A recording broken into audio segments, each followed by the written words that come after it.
Well, hello to my Sunday school friends. It is really nice to see you. Things are getting interesting, right? In our last story, David had to run away from Saul. He got help from Jonathan. He got help from his wife Michal, Saul's daughter. So you got Saul's own kids protecting David from Saul. David is doing his best to be a good servant of Saul, and Saul wants to kill him. It's very, very bad. It keeps getting worse, and it's going to get worse today. So David is running away.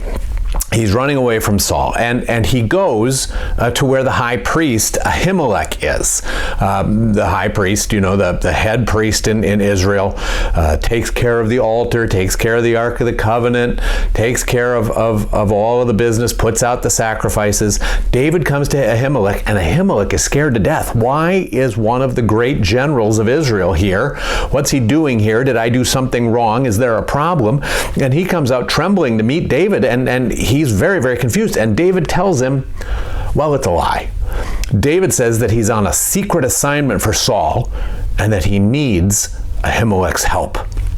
Well, Ahimelech has no reason to believe that that's not true. I mean, he knows that David does lots of stuff for Saul. He knows that David is one of Saul's great generals. He knows that he's one of the commanders of the armies of Israel. So he believes David.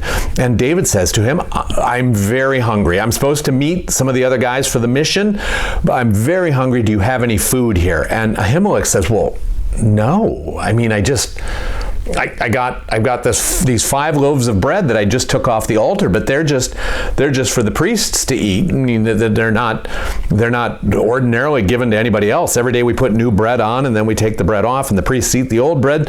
And David said, "Give me the bread." And Ahimelech thinks about it for a while, and he thinks, well, David does serve the Lord. He does work for Saul, so okay, he gave him the bread. And then David said, I had to leave so quickly for my secret mission that I forgot my weapons. Do you have any weapons here for me? And Ahimelech thinks about it for a while, and he thinks, well, yeah, I mean, we got the sword of Goliath. Remember how you killed Goliath? We have his sword here in storage someplace. And David said, give it to me. That's a great sword. Now, what David doesn't know is that he's been noticed, that one of Saul's other workers, I don't know how to say his name, it's spelled D-O-E-G. Let's call him Doug.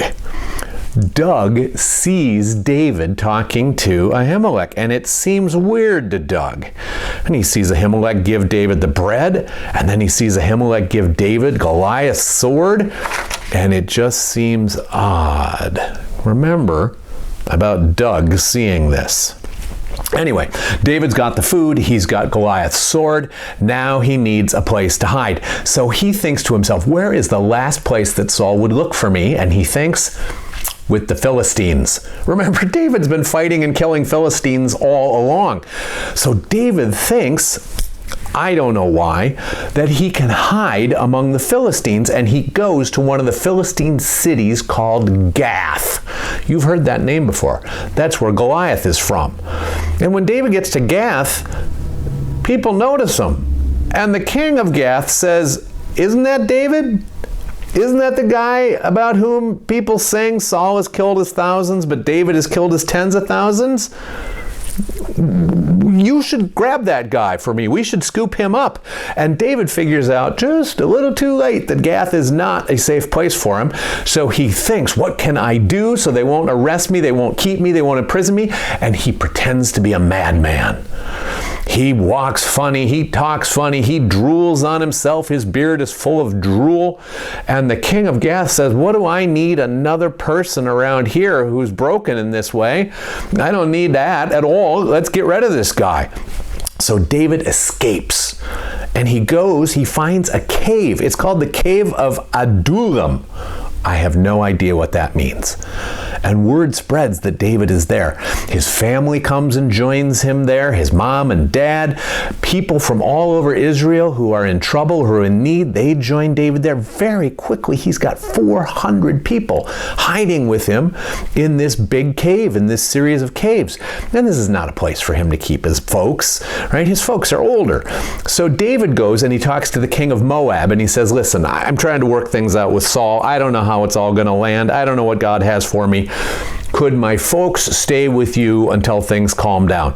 And the king of Moab, absolutely. He doesn't want trouble with David, right? He's been watching David's victorious campaigns and David's strength at arms. So the king of Moab says to David, of course your folks can stay with me. I'll protect them.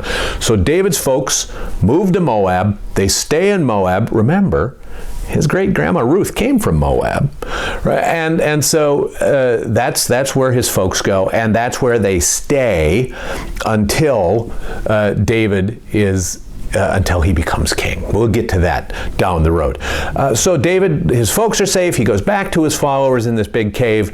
A prophet, a guy named Gad, says to David, God doesn't want you to stay here. David said, well, where does God want me to go? Gad tells him, go to the land of Judah. So David picks up his followers. They leave that cave and they go to the land of Judah. And that's where we'll pause today. It's getting wild. And you know Saul hasn't given up hunting for David. You know Saul still wants to kill him. So sooner or later, these two are going to be in the same spot at the same time. And then, what do you think will happen? As always, it's really nice to spend time with you. I hope you're well. I like getting little notes from you. I like getting drawings from you. You take care of yourself, and I will see you soon. Bye-bye.